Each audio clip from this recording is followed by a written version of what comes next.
Her personality is big, but her size is small. And with a sprinkling of her magic pixie dust, she can make you fly. Her name is Tinkerbell, and she's the most dynamic and well-loved fairy of them all. Once upon a time, a beautiful pixie named Tinkerbell was born. She came from the imagination of British author James M. Barrie, who brought her to life in his 1904 stage play, Peter Pan. The first time anyone saw Tinkerbell was in the world premiere of Barrie's play. On stage, she was just a darting ball of light. She communicated with the sound of tinkling little bells. Since Peter was the only one who could understand her, he translated for the children in the audience. Tinkerbell made the transition from stage to screen in 1924, in the silent film version of Peter Pan. This was the first time that Tinkerbell was seen as a live girl. In her film debut, she appears as a bright and ethereal creature, a free-spirited fairy with a mind of her own. Her performance was enthralling and magical. The Tinkerbell of the silent feature is this ornate pixie. She's got this long flowing dress. She's got headgear.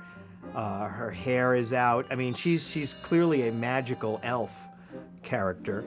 Tinkerbell's next big break in the movies came in the early 1950s when Walt Disney began work on his animated film, Peter Pan. Marc Davis, one of Disney's most talented animators, was assigned the job of giving life and form to this unpredictable pixie. Tinkerbell was one that I was asked to visualize, and they knew that this had to be a visual type of character, couldn't be a spot of light, not in our medium. She can't speak. She's a pure pantomime character, which in itself I think is very interesting, that she didn't talk, but you know what she's thinking. Faced with this challenge, the Disney animators felt that they needed a human model to help them bring Tinkerbell to life. There were rumors that she was modeled after starlet Marilyn Monroe. But Marilyn Monroe was unknown at the time the Disney studio was developing Peter Pan. The true inspiration for the animators was actress Margaret Kerry.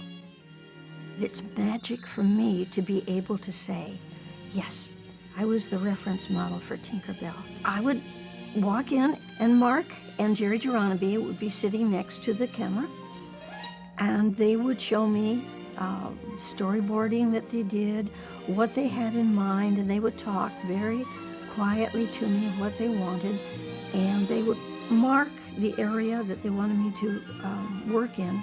Now, behind me was this big blue cyc, and nothing else usually on the stage.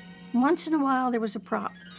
That's where your pantomiming comes in, because you have to figure out in your head where everything is and then hit those marks again. So they would tell me what they wanted her to do, and then I would become Tinkerbell in front of the camera.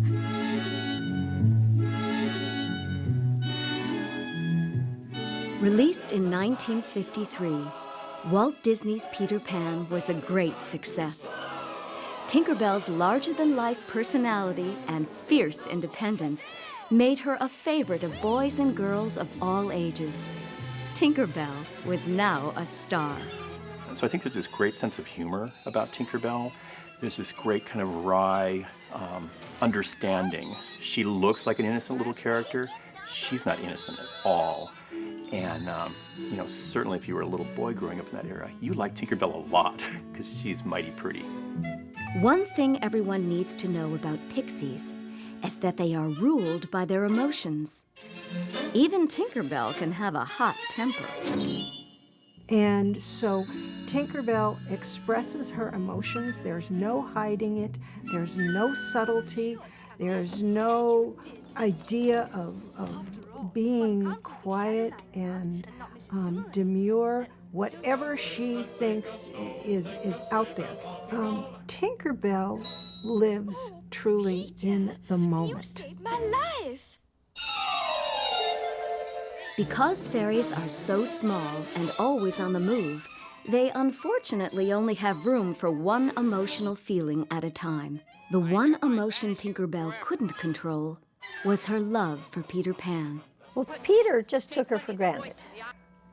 And she was there, she was annoying, she was fun when he needed her, but Peter was all for Peter.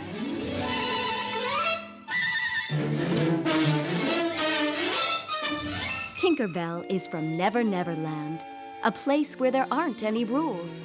She is liberated, a pixie way ahead of her time. She's today's woman.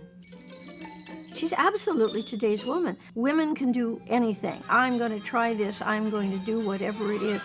No one has told her that, oh, no, that's not what ladies do. Tinkerbell represents both a feminist woman, a smart woman.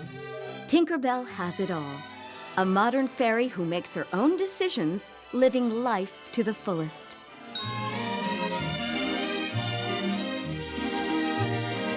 Tinkerbell's magical qualities and worldwide appeal made her the logical choice to serve as goodwill ambassador for Walt Disney Studios. Because she's a pixie, she can be everywhere all the time. Tinkerbell was a great way to open up the TV show.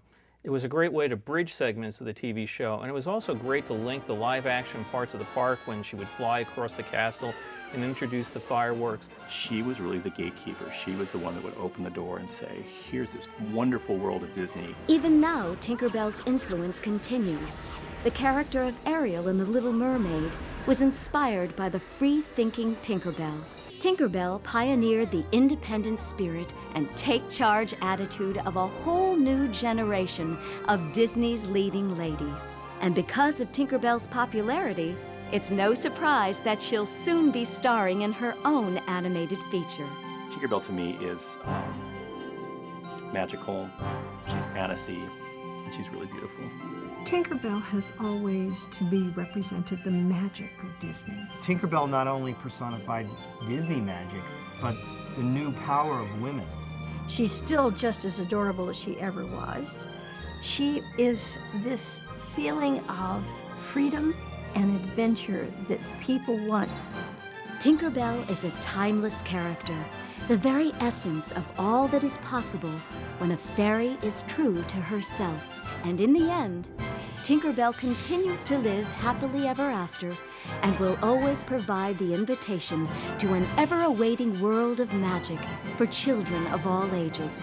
Tinkerbell brings with her the magic of Neverland. When we're with Tink, we never have to grow up.